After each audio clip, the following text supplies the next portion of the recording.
Las historias a continuación son basados en hechos reales, contadas por guardabosques. 1. Trabajo como guardabosques en un parque nacional remoto, un lugar tan vasto y desconocido que incluso los mapas no lo abarcan por completo. Si bien mi labor es cuidar la fauna y flora, en más de una ocasión he sido testigo de cosas que desafían toda lógica.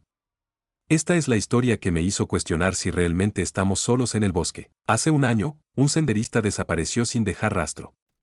Era un hombre experimentado, de unos 50 años, que conocía bien la montaña. Su campamento estaba intacto, su comida y equipo en su lugar, pero él se había desvanecido. Se organizó una búsqueda masiva, pero tras semanas sin hallazgos, se cerró el caso. Lo más perturbador fue lo que encontramos al revisar sus pertenencias, su diario, con la última anotación escrita la noche anterior a su desaparición. Decía simplemente, si me pasa algo, no fue un accidente. No fue hasta hace 2 semanas que algo volvió a inquietarme. Una patrulla nocturna me llevó a una zona poco transitada del parque. Estaba revisando la señal de un dron de monitoreo cuando vi una silueta entre los árboles. No era un animal, ni otro guardabosques, porque se movía de una manera extraña. Sus movimientos eran rígidos, como si cada paso fuera ensayado, pero lo peor fue cuando iluminé con mi linterna y vi su rostro. O mejor dicho, la ausencia de él. Parecía una máscara, una piel tensa sin boca, nariz ni ojos. Solo una llanura sin rasgos. Parpadeé y la figura ya no estaba.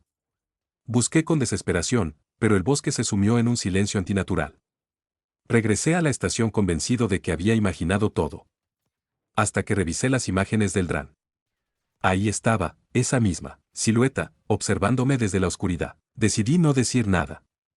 Ya hay demasiadas historias en este parque, y los nuevos reclutas no duran mucho cuando empiezan a escucharlas. Pero hace 3 noches, las cosas fueron aún más lejos. Recibimos un aviso de una fogata en un área restringida. Fui con otro guardabosques, pero al llegar, no había rastro de fuego. Solo cenizas frías y, en el centro, una nota escrita en la tierra, no lo sigas mirando. Esa noche apenas dormí. Me despertaba sobresaltado, sintiendo la presión de una presencia en mi habitación. Al encender la luz, no había nadie, pero el miedo se afianzó en mi pecho. Durante mi turno, empecé a notar patrones extraños en los informes de desapariciones, siempre ocurrían cerca de la misma zona, el sendero prohibido.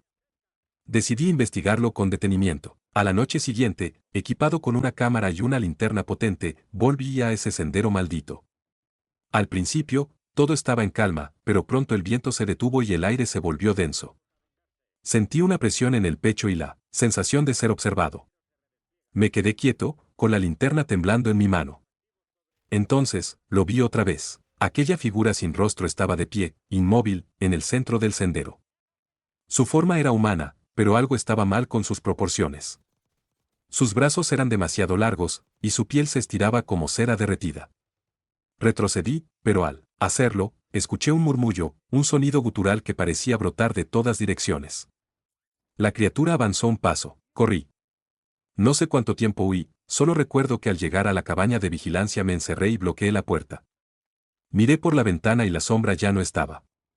Pero el miedo no se fue. Desde entonces, han pasado cosas extrañas. Mi radio capta susurros ininteligibles. Las cámaras de seguridad graban figuras moviéndose entre los árboles. Y cada noche, antes de dormir, siento la misma presencia acechando en la oscuridad. Si algún día desaparezco sin dejar rastro, recuerden mis palabras, no estamos solos en el bosque. 2. Soy guardabosques en un parque nacional remoto, uno de esos lugares donde la civilización apenas deja su huella. Los mapas no abarcan toda su extensión, y hay zonas donde el bosque es tan denso que la luz del sol apenas toca el suelo. Mi trabajo consiste en patrullar, asegurarme de que los senderistas sigan las reglas y, en general, proteger la vida silvestre. Sin embargo, con el tiempo aprendí que hay cosas en este bosque que no están en ningún manual. Esta es la historia que me hizo entender que, en ocasiones, nosotros no somos los verdaderos guardianes del bosque. Todo comenzó una noche de otoño cuando recibimos un informe sobre luces extrañas en la zona prohibida del parque. Esa área está cerrada al público debido a su terreno peligroso y la cantidad de desapariciones registradas a lo largo de los años. Las leyendas sobre la zona varían, desde teorías de cuevas inexploradas hasta mitos sobre seres que no deberían existir. Junto con mi compañero Daniel, decidimos investigar. Condujimos hasta el límite de la zona restringida y continuamos a pie. El aire era denso, cargado de una niebla inusual. No había viento, y los sonidos del bosque parecían apagados. Avanzamos con nuestras linternas encendidas, pero la neblina absorbía la luz, dándonos apenas unos metros de visibilidad. De pronto, el radio de Daniel crepitó con estática y una voz apenas audible dijo, «No sigan». Nos detuvimos, mirándonos en silencio. Pensamos que tal vez otro guardabosques estaba en la frecuencia, pero al intentar responder, solo obtuvimos más estática. Continuamos con cautela y, tras unos minutos, llegamos a un claro. Lo que vimos allí nos heló la sangre. Había un círculo de árboles quemados en el centro del claro, con el suelo cubierto de cenizas aún humeantes. En medio, una figura humanoide de más de 2 metros de altura nos observaba. Su piel era pálida y estirada, como si hubiera sido moldeada a la fuerza sobre un cuerpo que no era suyo. No tenía facciones definidas, pero sentíamos que nos miraba directamente. Daniel murmuró algo, pero antes de que pudiera reaccionar, la figura desapareció en la neblina. Ambos dimos un paso atrás, intentando mantener la calma. Fue entonces cuando escuchamos el crujir de ramas detrás de nosotros. Giramos y vimos otra figura, esta vez más pequeña, con las mismas características inhumanas. Su cabeza se inclinó lentamente, como si nos estudiara. Luego, sin previo aviso, el radio volvió a sonar, «Corran». No lo pensamos 2 veces. Corrimos a través de la maleza, sin importarnos las ramas que nos golpeaban. El camino de regreso parecía más largo de lo que recordábamos. Cada vez que mirábamos hacia atrás, podíamos ver sombras moviéndose entre los árboles.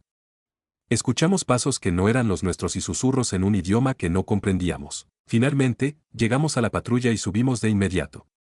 Cuando encendimos el motor y las luces, la neblina pareció disiparse de golpe.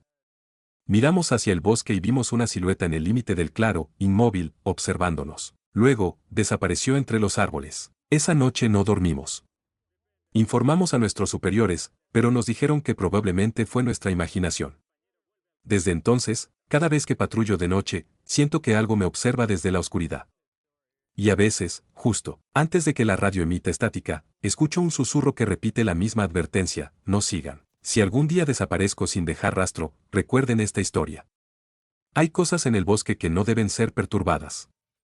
Nosotros creemos que vigilamos el bosque, pero hay algo más antiguo ahí dentro que nos vigila a nosotros. 3. El bosque de los susurros era un paraje denso y antiguo, un lugar donde la luz del sol apenas penetraba entre las gruesas copas de los árboles centenarios.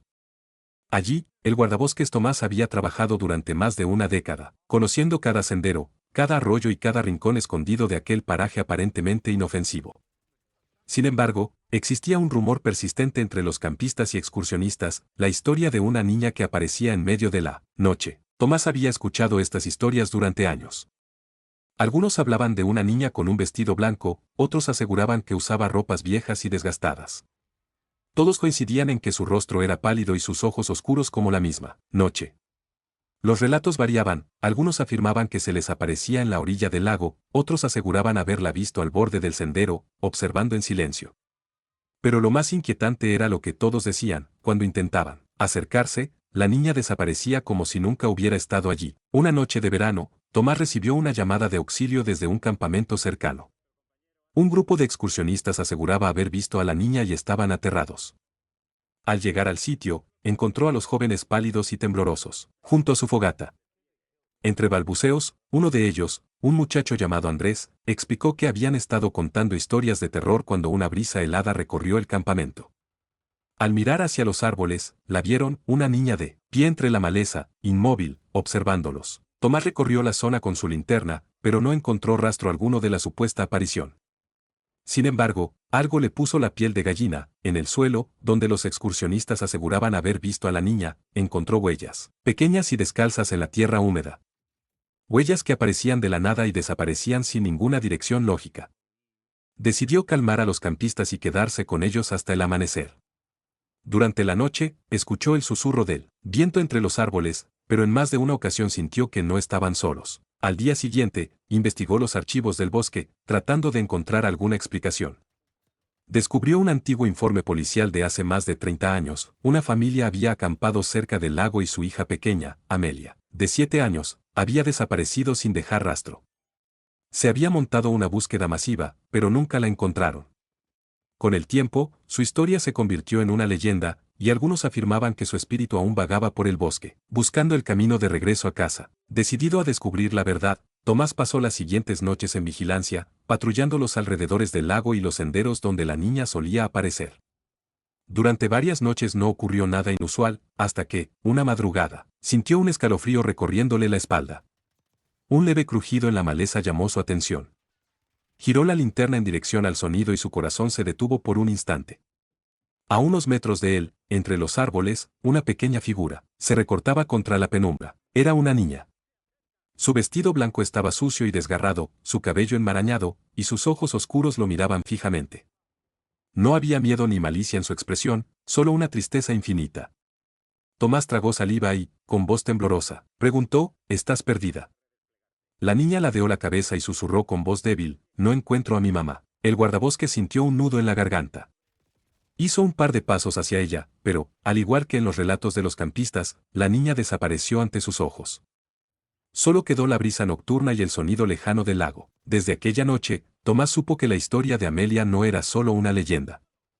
Comprendió que su espíritu seguía atrapado en el bosque, repitiendo una y otra vez su búsqueda interminable.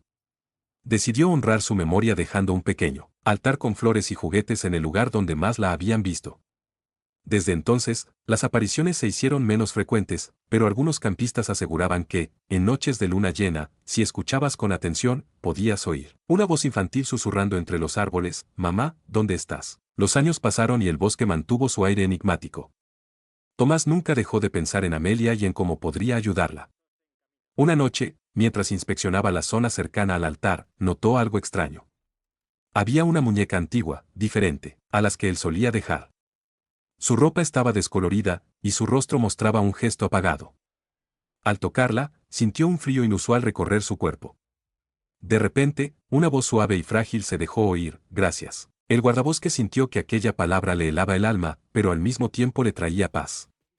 Desde entonces, la historia de Amelia cambió. Algunos campistas seguían contando que la habían visto, pero ahora su expresión era serena, como si finalmente hubiera encontrado un poco de consuelo. Tomás comprendió que, de algún modo, ella sabía que alguien la recordaba, y que eso la acercaba un poco más a encontrar su descanso eterno.